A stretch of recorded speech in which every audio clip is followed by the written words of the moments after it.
ಮೊದಲಿಗೆ ಜೈ ಕರ್ನಾಟಕ ಸಂಘಟನೆಯ ಸಂಸ್ಥಾಪಕ ಅಧ್ಯಕ್ಷರಾಗಿರ್ತಕ್ಕಂಥ ಅಣ್ಣ ಮುತ್ತಪ್ಪರಯವರಲ್ಲಿ ನನ್ನ ವಂದನೆಗಳನ್ನು ಸಲ್ಲಿಸುತ್ತಾ, ನಮ್ಮ ಜೈ ಕರ್ನಾಟಕ ಸಂಘಟನೆಯ ರಾಜ್ಯ ನೇತೃತ್ವವನ್ನು ವಹಿಸಿಕೊಂಡಿರ್ತಕ್ಕಂಥ ಡಾಕ್ಟರ್ BN ಜಗದೀಶರವರಿಗೂ ಕೂಡ ಈ ಸಂದರ್ಭದಲ್ಲಿ ನಾನು ಸ್ಮರಣೆಯನ್ನು ಮಾಡುತ್ತಾ, ಇವತ್ತು ಜಯ ಕರ್ನಾಟಕ ಸಂಘಟನೆ ಒಂದು ಮಹತ್ತರವಾಗಿರ್ತಕ್ಕಂಥ ಒಂದು ಮನವಿಯನ್ನು ಜಿಲ್ಲಾಧಿಕಾರಿಗಳಿಗೆ ನಾವು ಏನು ಕೊಡಮಾಡಲಿದ್ದೇವೆ. ಇದು ಸರ್ಕಾರವನ್ನು ಎಚ್ಚರಿಸುವ ಕುರಿತು. ಯಾಕಂದರೆ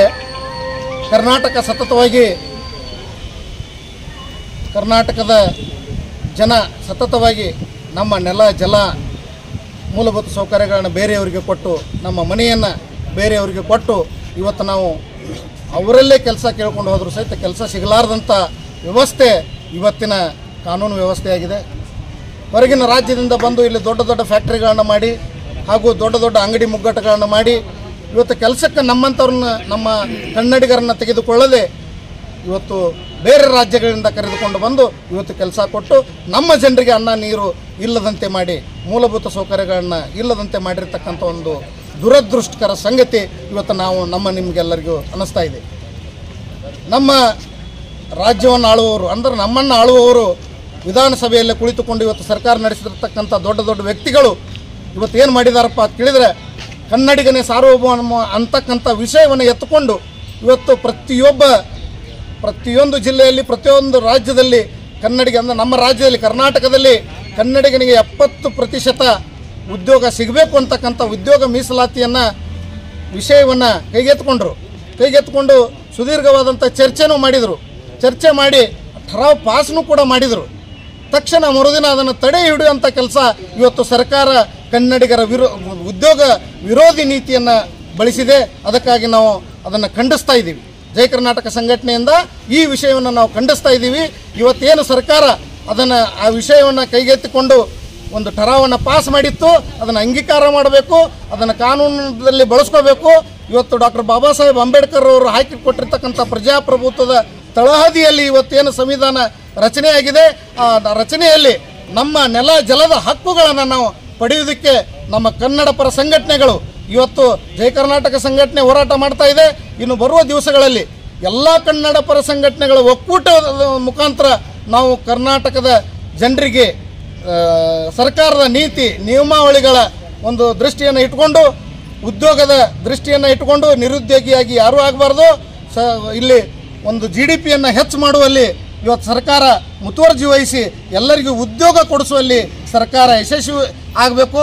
ಅಂದ್ರೆ ಅವರಿಗೂ ಕೂಡ ಈ ಕನ್ನಡದ ನೆಲ ಜಲದ ಬಗ್ಗೆ ಪ್ರೀತಿ ಇದೆ ಅಂತಕ್ಕಂಥದ್ದು ನಮ್ಮ ಕನ್ನಡ ಪರ ಸಂಘಟನೆಗಳಿಗೆ ಗೊತ್ತಾಗ್ತದೆ.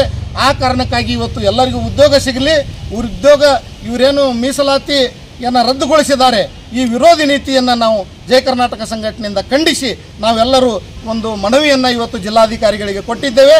ಬರುವ ದಿವಸಗಳಲ್ಲಿ ಅಕಸ್ಮಾತ್ ಈ ಕೆಲಸವನ್ನು ಸರ್ಕಾರ ಮಾಡದೆ ಹೋದರೆ ಇವತ್ತು ಒಕ್ಕೂಟ ಕನ್ನಡ ಪರ ಸಂಘಟನೆ ಎಲ್ಲವೂ ಸೇರಿ ನಾವು ಉಗ್ರವಾಗಿರ್ತಕ್ಕಂಥ ಹೋರಾಟವನ್ನು ಮಾಡಿ ನಮ್ಮ ಹಕ್ಕನ್ನು ನಾವು ಪಡಿತೀವಿ ಅಂತಕ್ಕಂಥ ಮಾತನ್ನು ಈ ಸಂದರ್ಭದಲ್ಲಿ ಹೇಳ್ತಾ ನಮ್ಮ ಜೈ ಕರ್ನಾಟಕ ಸಂಘಟನೆಗೆ ನಾನು ಮತ್ತೊಮ್ಮೆ ವಂದನೆಗಳನ್ನು ಸಲ್ಲಿಸ್ತಾ ನನ್ನ 4 ಮಾತುಗಳನ್ನು ಸರ್, ಪದೇ ಕನ್ನಡಿಗರ ಏನಾದರೂ ಇದು ಕರ್ನಾಟಕನಲ್ಲಿ ಅವಕಾಶ ತಗೋಬೇಕಂದ್ರೆ ಪದೇ ಹೋರಾಟ ಮಾಡೇ ತಗೋದು, ಆ ಥರ ಯಾಕೆ ಈ ಥರ ಇದಿದೆ ನೋಡ್ರಿ. ಭಾರತಕ್ಕೆ ಸ್ವಾತಂತ್ರ್ಯ ಬರಬೇಕಾದ್ರೂ ಹೋರಾಟದ ಮುಖೇನ ಏನು ಬಂತು, ಅವಾಗ ಬ್ರಿಟಿಷರಿದ್ದರು, ಬೇರೆ ದೇಶದ ಬ್ರಿಟಿಷರಿದ್ದರು. ಇವತ್ತು ನಮ್ಮನ್ನು ಆಳುವಂಥವರೇ ಬ್ರಿಟಿಷದ ಗುಣವನ್ನು ಹೊಂದಿದ್ದಾರೆ. ಅವತ್ತು ನಾವು ಏನು ಭಾರತಕ್ಕೆ ಸ್ವಾತಂತ್ರ್ಯ ತಗೋಬೇಕಾದ್ರೆ ಹೋರಾಟ ಮಾಡಿದೀವೋ, ಇವತ್ತು ನಮ್ಮ ಹಕ್ಕುಗಳನ್ನು ಪಡೆಯಲು ಕೂಡ ನಾವು ಇವತ್ತು ಹೋರಾಟ ಮಾಡುವಂಥ ಸಂದರ್ಭ ಇವತ್ತಿನ ಸಂದರ್ಭದಲ್ಲಿದೆ. ಆ ಹೋರಾಟ ಮಾಡಿದೆ. ಯಾಕಂದರೆ ಒಂದು ಶಾಸ್ತ್ರ ಇದೆ, ಮಗು ಅಳದೇ ಹೋದರೆ ತಾಯಿ ಕೂಡ ಹಾಲು ಕುಡಿಸೋದಿಲ್ಲ ಅಂತಕ್ಕಂಥ ಒಂದು ಸಿದ್ಧಾಂತ ಏನಿದೆ ಅದು ನಮ್ಮ ಭಾರತ ದೇಶಕ್ಕೆ ಒಳಪಟ್ಟಿದೆ. ನಮ್ಮ ಕರ್ನಾಟಕದ ನೀತಿ ನಿಯಮಗಳನ್ನ ಸಹಿತ ನಾವು ಪಡಿಬೇಕಾದರೂ ಇವತ್ತು ಹೋರಾಟ ಮುಖೇನ ಮಾಡಬೇಕಾಗಿದೆ. ಅದಕ್ಕಾಗಿ ಈ ಸಂಘಟನೆ ಮುಖಾಂತರವಾಗಿ ಸ್ವಾತಂತ್ರ್ಯ ಸಿಕ್ಕೈತಿ. ಇವತ್ತು ಹಕ್ಕುಗಳು ಸಹಿತ ಸಂಘಟನೆ ಮುಖಾಂತರವಾಗಿ, ಹೋರಾಟದ ಮುಖಾಂತರವಾಗಿ ನಾವು ಮಾಡ್ಕೋಬೇಕಾದಂಥ ದುರದೃಷ್ಟಕರ ಸಂಗತಿ ಅಂತ ನಾನು ಹೇಳಕ್ಕೆ ಇಷ್ಟಪಡ್ತೀನಿ. ಸರ್, ಏನು ಸಂಗತಿ ಇದೆ ಅದಕ್ಕೆ ಸರಿಪಡಿಸಕ್ಕೆ ನಿಮ್ಮ ಸಂಘಟನೆ ವತಿಯಿಂದ ಏನಾದರೂ ಹೋರಾಟನೇ. ಇಲ್ಲಿ ಸಂವಿಧಾನದೊಳಗೆ ಏನಿದೆ ಅಂದರೆ ಹೋರಾಟ ಬಿಟ್ಟರೆ ಬೇರೆ ಇಲ್ಲ. ಹೋರಾಟದ ಮುಖೇನ ನಾವು ಸರಿಪಡಿಸುವಂಥ ಕೆಲಸವನ್ನು ನಮ್ಮ ಜೈ ಕರ್ನಾಟಕ ಸಂಘಟನೆ ಇವತ್ತು ಮಾಡ್ತಾ ಇದೆ. ತಮ್ಮ ಹೆಸರು ಹೇಳಿ ಸರ್. ಸಂಗಮೇಶ್ ಸಿದ್ದನಗೌಡ ದಾಶಾಳ್ ಅಂತೀವಿ. ನಾವು ಜಯ ಕರ್ನಾಟಕ ಸಂಘಟನೆ ಜಿಲ್ಲಾ ಅಧ್ಯಕ್ಷರು. ಜೋರ್ಲಿಂದ ಹೇಳ್ರಿ. ಇವತ್ತಿನ ದಿವಸ ನಾವಿಲ್ಲಿ ಜಿಲ್ಲಾ ಇದಕ್ಕೆ ಬಂದು DC ಅವ್ರಿಗೆ ಮನವಿ ಕೊಟ್ಟಿದ್ದೀವಿ ಜಯ ಕರ್ನಾಟಕ ವತಿಯಿಂದ. ಏನಕ್ಕೋಸ್ಕರ ಅಂತಂದರೆ ನಮ್ಮ ಜನಕ್ಕೆ ಯಾರಿಗೂ ಉದ್ಯೋಗನೇ ಸಿಗ್ತಿಲ್ಲ. ನಾನು ನೋಡ್ತಾ ಇದ್ದೀನಿ, ಇಲ್ಲೇ ಅಂತಲ್ಲ, ಬಿಜಾಪುರ್ನಲ್ಲೇ ಅಂತಲ್ಲ, ಬೆಂಗಳೂರಿನಲ್ಲೂ ಸೇರ್ತಾ ಹಂಗೆ ಬರೀ ಮಾರ್ವಾಡಿಗಳೇ ಸೇರ್ಕೊಂಬಿಟ್ಟಿದ್ದಾರೆ. ಉದ್ಯೋಗ ಅನ್ನೋದೇ ಇಲ್ಲ. ನಮ್ಮ ಕನ್ನಡ ಜನಕ್ಕೆ ಒಂಥರ ಕೀಳಾಗಿ ನೋಡ್ತಾ ಇದ್ದಾರೆ. ಅವರು ತಮ್ಮೂರಿಂದ ಕರ್ಕೊಂಬರೋದು, ಅವ್ರಿಗೆ ಉದ್ಯೋಗ ಕೊಡೋದು, ಅವ್ರನ್ನೇ ಇದು ಮಾಡ್ತಿದ್ದಾರೆ. ದಯವಿಟ್ಟು ಆ ಥರ ಮಾಡಬೇಡಿ ಅಂತ ಸರ್ಕಾರಕ್ಕೆ ಮನವಿಯಾಗಿ ನಾವು ಕೇಳ್ತಾ ಇದ್ದೀವಿ. ಹಾಗೂ ಮನವಿನೂ ಕೊಟ್ಟಿದ್ದೀವಿ. ಅದನ್ನು ನಡೆಸ್ಕೊಡ್ಬೇಕು, ಅವರು ಅದನ್ನು ಆ್ಯಕ್ಷನ್ ತೊಗೊಬೇಕು ಅಂಥೇಳಿ ನಾನು ಅವ್ರನ್ನ ಕಳಕಳಿಯಾಗಿ ಬೇಡ್ಕೊತಾ ಇದ್ದೀನಿ. ತಮ್ಮ ಹೆಸರು ಹೇಳಿ. ನನ್ನ ಹೆಸರು ಮೀನಾ ಕುಂದರ್ಗಾರ. ಜೈ ಕರ್ನಾಟಕ ಸಂಘಟನೆಯ ಸಂಸ್ಥಾಪಕ ಅಧ್ಯಕ್ಷರಾದ ಎನ್ ಮುತ್ತಪ್ಪರಯ್ಯಣ್ಣನವರನ್ನು ಈ ಸಂದರ್ಭದಲ್ಲಿ ಸ್ಮರಿಸುತ್ತಾ, ಅದೇ ರೀತಿ ರಾಜ್ಯ ಅಧ್ಯಕ್ಷರಾದಂಥ ಡಾಕ್ಟರ್ BN ಜಗದೀಶ್ ಅಣ್ಣನವರಿಗೂ ಕೂಡ ಈ ಸಂದರ್ಭದಲ್ಲಿ ಸ್ಮರಿಸುತ್ತಾ, ಅದೇ ರೀತಿ ಎಲ್ಲ ಜೈ ಕರ್ನಾಟಕ ಸಂಘಟನೆಯ ರಾಜ್ಯ ಪದಾಧಿಕಾರಿಗಳನ್ನು ಈ ಸಂದರ್ಭದಲ್ಲಿ ನೆನೆಯುತ್ತಾ, ಅದೇ ರೀತಿ ಬಿಜಾಪುರ ಜಿಲ್ಲೆಯ ಎಲ್ಲ ಜಿಲ್ಲಾ ಪದಾಧಿಕಾರಿಗಳು ಹಾಗೂ ಜಿಲ್ಲಾ ಅಧ್ಯಕ್ಷರು ಈ ಒಂದು ಜೈ ಕರ್ನಾಟಕ ಸಂಘಟನೆ ವತಿಯಿಂದ ಏನು ಕನ್ನಡಿಗರಿಗೆ ಅನ್ಯಾಯವಾಗ್ತಿದೆ ಅದನ್ನು ಖಂಡಿಸಿ ಇವತ್ತು ಒಂದು ಬೃಹತ್ ಪ್ರಮಾಣದಲ್ಲಿ ಜಿಲ್ಲಾಧಿಕಾರಿಗಳಿಗೆ ಒಂದು ಮನವಿಯನ್ನು ಸಲ್ಲಿಸಲಾಯಿತು. ಏನೋ ಗೊತ್ತಿಲ್ಲ, ಶ್ರೀಮಾನ್ ಮುಖ್ಯಮಂತ್ರಿಗಳು ಕೂಡಲೇ ಅದನ್ನು ಅನುಮೋದನೆ ಮಾಡಿ ಒಂದು ಇದಕ್ಕೆ ತಂದು ಅದನ್ನು ಯಾರ ಒಂದು ದೊಡ್ಡ ದೊಡ್ಡ ವ್ಯಕ್ತಿಗಳ ಕಂಪನಿಗಳಿಗೆ ಮಣಿದು ಅದನ್ನು ಕೂಡಲೇ ಮರುದಿನವೇ ವಾಪಸ್ ಪಡೆದಿದ್ದು ಇದು ಅನ್ಯಾಯ. ಅದು ಅವರು ಅರ್ಥ ಮಾಡ್ಕೋಬೇಕು. ನಮ್ಮ ಕರ್ನಾಟಕದಲ್ಲಿ ಬಂದು ನಮ್ಮ ಜಲ ಮತ್ತು ನೆಲವನ್ನು ಬಳಸಿಕೊಂಡು ಕರ್ನಾಟಕದಲ್ಲಿ ಒಂದು ದೊಡ್ಡ ದೊಡ್ಡ ಕಂಪನಿಗಳನ್ನು ಹಾಕಿಕೊಂಡು ಅದು ನೆಲ ಜಲ ಕನ್ನಡದ ಬೇಕು, ಆದರೆ ಕೆಲಸಕ್ಕೆ ಮಾತ್ರ ಕನ್ನಡಿಗರೇ ಬೇಡ. ಹೊರಗಿನ ರಾಜ್ಯದವರನ್ನು ಕರ್ಕೊಂಡು ಬಂದು ಒಂದು ಕೆಲಸಕ್ಕೆ ಇಟ್ಕೋತಾರೆ. ಕನ್ನಡಿಗರಿಗೆ ಎಂಥ ದೊಡ್ಡ ಅನ್ಯಾಯವಾಗುತ್ತಿದೆ. ಈ ಕರ್ನಾಟಕದಲ್ಲಿ ಕನ್ನಡಿಗರೇ ಸಾರ್ವಭೌಮ ಅನ್ನೋದನ್ನು ನಾವು ಸಾಬೀತುಪಡಿಸಬೇಕಾಗಿದೆ. ಆದ ಕಾರಣ ಇವತ್ತು ಏನು ನಾವು ಜಿಲ್ಲಾಧಿಕಾರಿಗಳ ಮುಖಾಂತರ ಕರ್ನಾಟಕ ಸರ್ಕಾರಕ್ಕೆ ಒಂದು ಎಚ್ಚರಿಕೆಯನ್ನು ಕೊಟ್ಟಿದ್ದೆವು.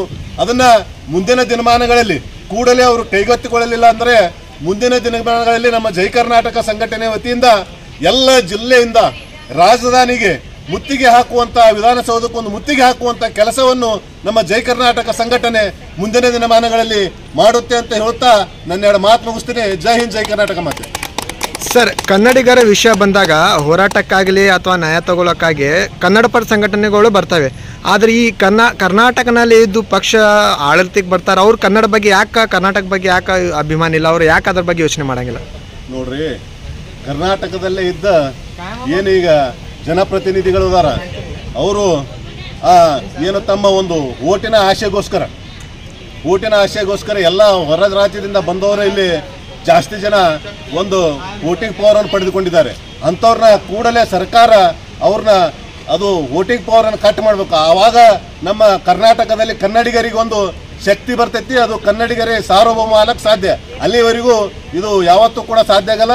ಇದು ಇದೇ ರೀತಿಯೇ ನಡೆದು ಏನೋ ಹೋರಾಟ ಮಾಡೇ ನಾವು ಪಡ್ಕೋವಂಥ ಪರಿಸ್ಥಿತಿ ಜನಪ್ರತಿನಿಧಿಗಳು ತಂದು ಒಡ್ಡಿದ್ದಾರೆ. ಈಗ ತಮ್ಮ ಹೆಸರು ಹೇಳಿ ಸರ್. ಬಸಲಿಂಗಪ್ಪ ಗೌಡ ಇಂಗಳಿಗೆ, ಜೈ ಕರ್ನಾಟಕ ಸಂಘಟನೆಯ ರಾಜ್ಯ ಕಾರ್ಯದರ್ಶಿ. ಇವತ್ತು ಜೈ ಕರ್ನಾಟಕ ಸಂಘಟನೆ ವಿಜಯಪುರ ಜಿಲ್ಲಾ ಘಟಕ ವತಿಯಿಂದ ಜಿಲ್ಲಾಧ್ಯಕ್ಷರಾದಂಥ ಸಂಗಮೇಶ್ ಗೌಡ ದಾಶಾಳ್ ಇವರ ನೇತೃತ್ವದಲ್ಲಿ ಹಾಗೂ ಡಾಕ್ಟರ್ BN ಜಗದೀಶ್ ರಾಜ್ಯಾಧ್ಯಕ್ಷರು ಇವರ ನೇತೃತ್ವದಲ್ಲಿ ಹಮ್ಮಿಕೊಂಡಂಥ ಇದು ಒಂದು ಹೋರಾಟ ಇವತ್ತು ಮನವಿ ಮೂಲಕ ಪ್ರಾರಂಭವಾಗಿದೆ. ಆದರೆ ಮುಂದಿನ ದಿನಮಾನಗಳಲ್ಲಿ ನಮ್ಮ ಬೇಡಿಕೆಗಳ ಈಡೇರದೆ ಹೋದಲ್ಲಿ ಇದು ಒಂದು ಬೃಹತ್ ಪ್ರಮಾಣದ ಒಂದು ಕಿಚ್ಚಿನ ಮುಖಾಂತರ ಹೊರಹೊಮ್ಮತೈತೆ ಅನ್ನೋದನ್ನು ಸ್ಪಷ್ಟವಾಗಿ ಮಾಧ್ಯಮದ ಮೂಲಕ ನಾನು ಹೇಳಲಿಕ್ಕೆ ಇಷ್ಟಪಡ್ತೀನಿ. ಯಾಕಂದರೆ ಇವತ್ತು ನಾವು ಸಾಕಷ್ಟು ಕಂಡಿದ್ದೀವಿ, ಸಾಕಷ್ಟು ಇಂಡಸ್ಟ್ರಿಯಲ್ ಏನು ಫ್ಯಾಕ್ಟ್ರಿಗಳಿದಾವೆ, ಇವತ್ತು ಬೇರೆ ಬಿಹಾರಿಗಳು ಬಂದು ಇಲ್ಲಿ ನೆಲೆಸಿ ಆ ನಮ್ಮ ಉದ್ಯೋಗಗಳನ್ನು ಕಸ್ಕೊಂಡು ಇವತ್ತು ನಾವು ಎಲ್ಲೋ ಒಂದು ಕಡೆ ಉದ್ಯೋಗ ವಂಚಿತರಾಗಿದ್ದೀವಿ. ಅವರು ಕಡಿಮೆ ಪಗಾರದಲ್ಲಿ ದುಡಿತಾರನ್ನುವ ಒಂದು ಕಾರಣಕ್ಕೆ ಇವರು ಎಲ್ಲವನ್ನು ಕೂಡ ಇವತ್ತು ವಿಜಯಪುರ ಜಿಲ್ಲೆ ಆಗಿರ್ಬೋದು, ಇವತ್ತು ಬೆಂಗಳೂರಲ್ಲ ಬೃಹತ್ ನಗರದಲ್ಲಾಗಿರ್ಬೋದು, ಪ್ರತಿಯೊಂದು ಜಿಲ್ಲೆಗಳಲ್ಲಿ ಇವರು ಎಲ್ಲ ನಮ್ಮ ಜಾಗದಲ್ಲಿ ನಮ್ಮ ರೈತರ ಜಮೀನುಗಳಲ್ಲಿ ಫ್ಯಾಕ್ಟ್ರಿಗಳನ್ನು ನಿರ್ಮಿಸೋದ್ರ ಮೂಲಕ ಇವರು ಉದ್ಯೋಗವನ್ನು ಪ್ರಾರಂಭ ಮಾಡ್ತಾರೆ. ಆದರೆ ಇವತ್ತು ನಮ್ಮ ಜನರಿಗೆ ಅದನ್ನು ಮೊದಲು ಕೂಲಿ ಅಲ್ಲಿ ಉದ್ಯೋಗ ಕೊಡ್ತೀವಂತ ಭರವಸೆಗಳನ್ನು ಕೊಡ್ತಾರೆ. ಆಮೇಲೆ ನಮ್ಮ ಜನರಿಗೆ ಬಿಟ್ಟು ಬೇರೆ ರಾಜ್ಯದಿಂದ ಬರುವಂಥ ಬಿಹಾರಿಗಳಾಗಲಿ ಬೇರೆ ಹೊರ ರಾಜ್ಯದಿಂದ ಬರುವಂಥ ಲೇಬರ್ಗಳನ್ನು ತೆಗೆದುಕೊಂಡು ಇವತ್ತು ನಮ್ಮನ್ನು ಉದ್ಯೋಗ ವಂಚಿತರಾಗಿ ಮಾಡುವಂಥದ್ದು ವ್ಯವಸ್ಥೆ.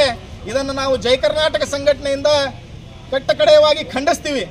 ಇಂಥದ್ದನ್ನು ಇವತ್ತು ಸರ್ಕಾರ ಎಲ್ಲೋ ಒಂದು ಕಡೆ ಇದು ಆಗಬಾರದು ಅನ್ನುವ ನಿಟ್ಟಿನಲ್ಲಿ ಇವತ್ತೇನು ಸದನದಲ್ಲಿ ಅದನ್ನು ಕೈಗೆತ್ತಿಕೊಂಡಿತ್ತು.